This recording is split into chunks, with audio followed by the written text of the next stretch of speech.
Hello everyone and welcome to today's video. Today I'm doing a deep dive into the 2024 United States Senate election in the state of Arizona. This is a very close race, an interesting race, where we have an incumbent Senator Kyrsten Sinema not running for re-election. We have a Democratic candidate in Ruben Gallego and a Republican candidate in Kari Lake. This is going to be a very competitive race and one very important to watch for on election night 2024.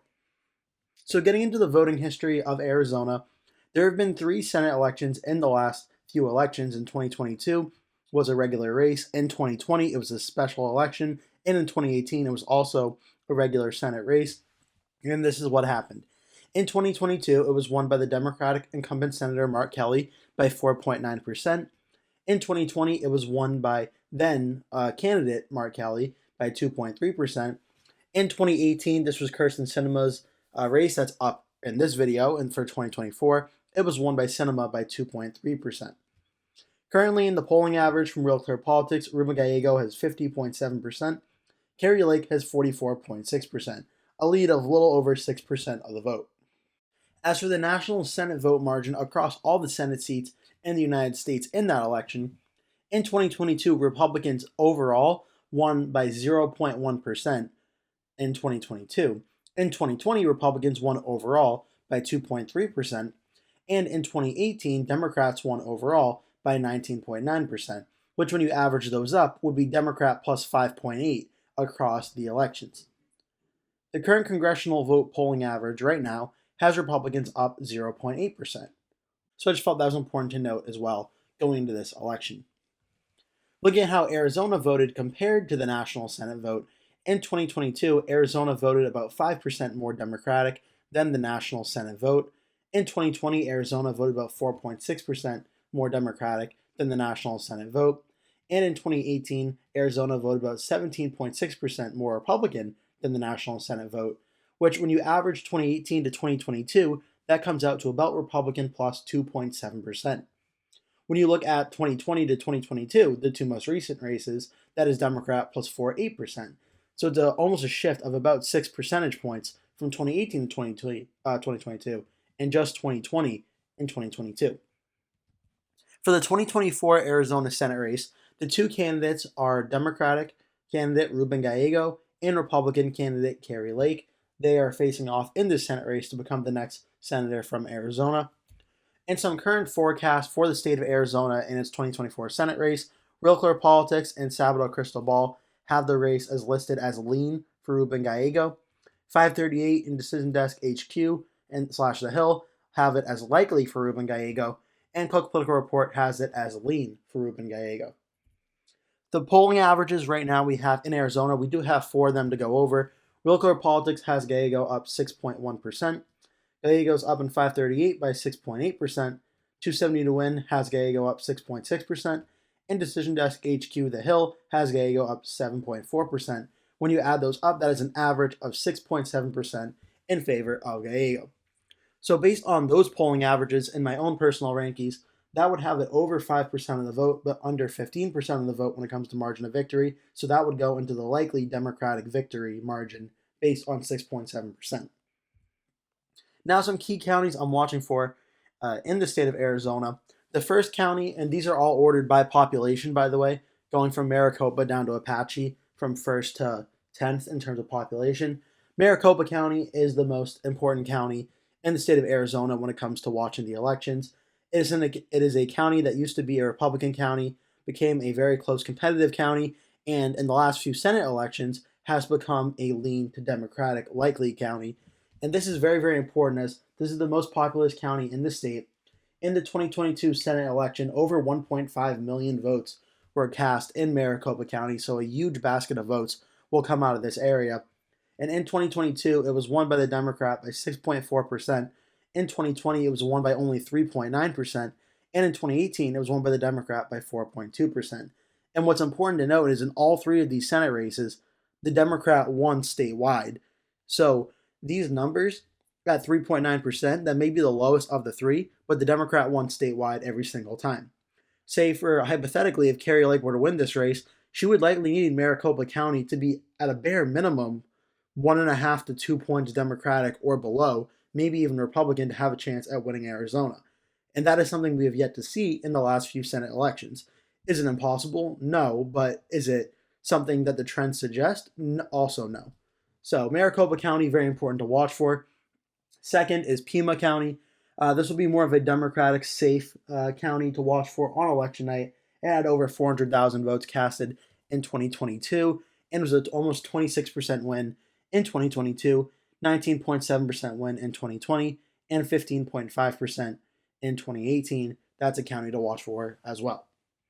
Next is Pinal County.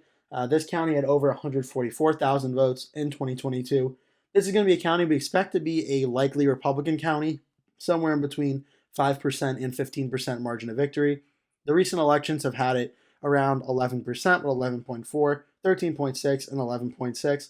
So somewhere in that area, depending on how Kari Lake performs in this county, could give us an idea that in an area she should be winning by a lot, how much is she winning by, and maybe that is repercussions for across the state. That could be something to watch for. Yavapai County, this is going to be a Republican stronghold as well. This had over 123,000 votes casted in 2022 overall in that county, and it should be about a 24 to 25% win for Kari Lake on election night. Mojave County, another big Republican county, almost 82,000 votes casted in this area, and it will likely be a 45% plus win for the Republican. Yuma County, this is one of the more close competitive counties in the state based on the last 3 elections. It was a 6-point win in 2018, a 6-point win in 2022, but only a 1.7% win in 2020. So depending on how this county is looking, that could be a sign at how Kari Lake is performing statewide. It is also worth noting it had 46,000 votes cast in 2022. Cocosino County, this is going to be a Democratic stronghold area. This had 55,000 votes casted in 2022. I expect this race to be somewhere between 25% and 30% margin of victory on the Democratic side. This will be a big place for Gallego to get a lot of votes. Cochise County, this is 46,900 votes or so in 2022. This should be a Republican stronghold, but depending on what the margins and percentages are, it could be a likely Republican county instead of a safe Republican county, as it has been trending that way across the last 3 elections. That'll be one to watch again to see how Lake is performing statewide, but this should be a Republican county on election night. The question is, by what numbers? And Navajo County is next, 40,000 votes or so in 2022. This is going to be a county that is going to be very borderline between lean Republican to likely Republican, and potentially, if it is really close, like under 1%, that is a sign that Lake is definitely underperforming where she needs to be, and likely underperforming the Republicans from 2018, 2020, and potentially 2022. So Navajo, while it's not a huge population, only 40,000 votes in 2022, it is important to watch for how things are going statewide. And lastly, Apache County was 26,700 some votes, and this will also be a big Democratic area, likely over 30% of the vote margin of victory across the last 3 elections and for 2024. Looking at the Arizona counties map from 2022, this is the most recent Senate race that happened. This was Mark Kelly, the Democratic incumbent, going up against his Republican challenger, Blake Masters. And this was a race where Kelly got 51.4%, Masters got 46.5%. And again, as I mentioned, it all comes down to Maricopa County, where Mark Kelly won here 52.2 to 45.8. That is a very, very big win in Maricopa County, where I can actually have the exact numbers up for you just to give you an idea here. Maricopa County, Mark Kelly got over 809,000 votes, and Blake Masters got 710,000 votes, a margin of 99,000 votes across this county. Keep in mind, of that 99,000, Mark Kelly alone won statewide in Arizona by just 125,000, and 99,000 of that just came from Maricopa County. Well over 50% and 60% of Mark Kelly's winning vote totals came out of just Maricopa County. So this county is very, very important for which candidate is going to win on election night in 2024. If I'm you and you're watching election night 2024 and you're watching the Arizona Senate race, all your eyes has to be on what the vote totals are looking like in Maricopa County. Mojave County, 71.7 to 25.7. That was a win for Masters. Pinal County, that was 54.6 to 42.9, a win for Masters. Yuma County, 51.7 to 45.7, a win for Masters. Pima County, 62 to 36.2, that was a win for Kelly. Cochise County, 54.4 to 42.6, a win for Masters. Apache County 67.4 to 30.6, a win for Kelly.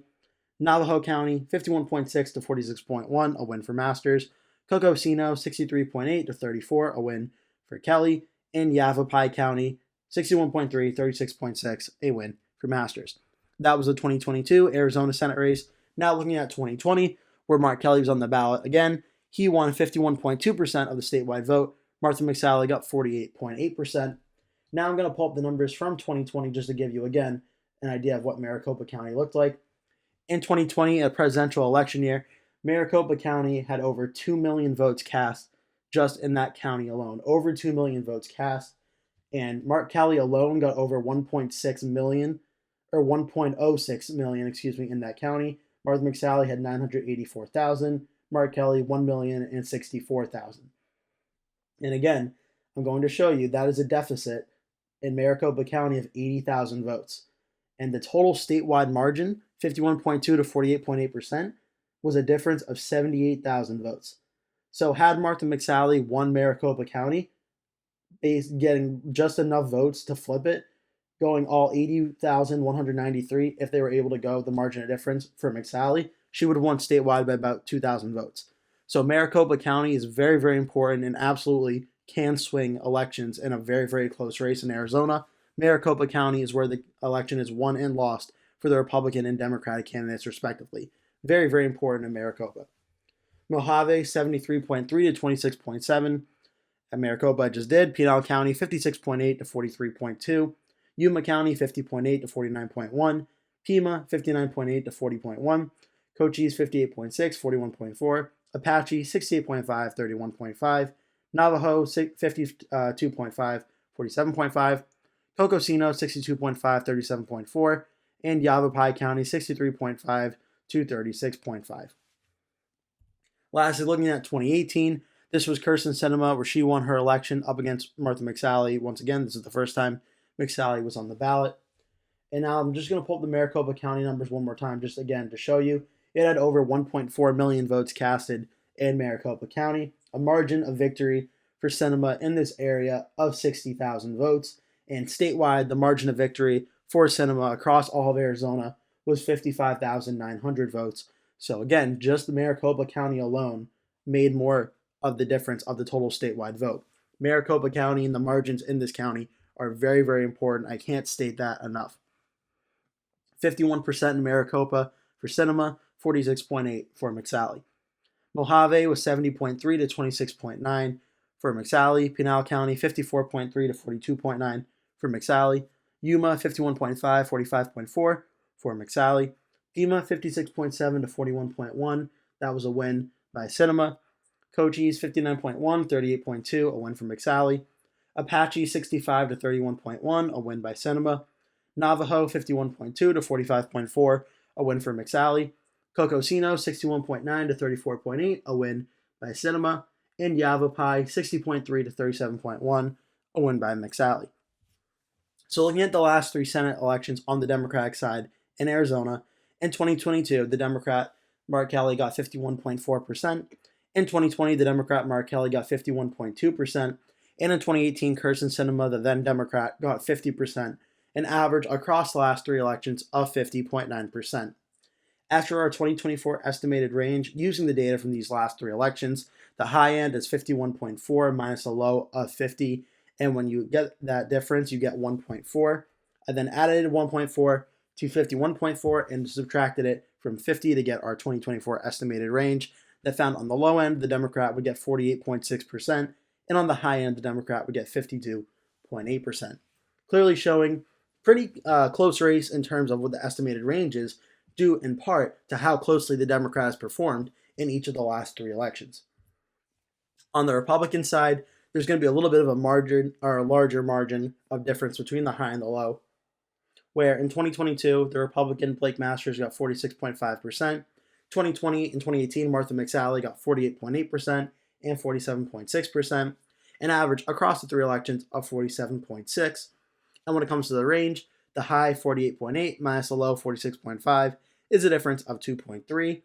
And when you take the 2.3, add it to the high end, subtract from the low end, you get a low end of 44.2 and a high of 51.1.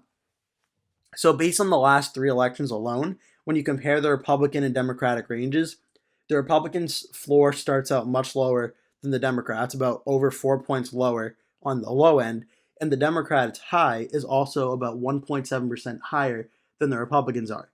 However, it is worth noting both are below 50% on the low and above 50% on the high, which does show it is a winnable race based on the ranges alone, and either party can win. However, it has to be noted the Democrats start out with the lower floor and have the higher ceiling, which usually indicates a Democratic advantage. As for my Arizona 2024 Senate prediction, I do have Ruben Gallego winning this Senate race against Kari Lake with 51.6% to Lake's 45.8%, a margin of victory of 5.8 percentage points. This is a very, very fascinating race because on the presidential level, I do have Donald Trump winning the state of Arizona against Kamala Harris. And it's not going to be a big win. I think it's going to be under 2.5 to 3% margin of victory. But I do have Trump winning this race. And on the same ballot, it's possible Trump wins and Lake loses, which is very, very interesting seeing as their policies are very similar. So that's a very fascinating thing we don't see too much in this hyper-partisan political era we're in right now. So that's very interesting. But Gallego, I have 51.6, Lake 45.8. And when you look at the 2024 Senate map, Democrats now have 44 Senate seats, Republicans have 51, based on all the videos I have done, including in some very key states like Florida, Texas, Montana, and now Arizona. And we still have a handful of top Senate races to go over next. And my next one will be on the state of Nevada, where incumbent Democrat Jackie Rosen is facing off against Republican challenger Sam Brown. That should be a very, very interesting video and interesting race to cover. So I hope you come back to that video because I think it'll be very interesting to watch as well. That will do it for today's video. Thank you so much for watching. If you enjoyed the video, please remember to give it a like. And if you really liked it, please remember to click the subscribe button and make sure you turn post notifications on so you always get notified when I post a new video. That way you never miss one.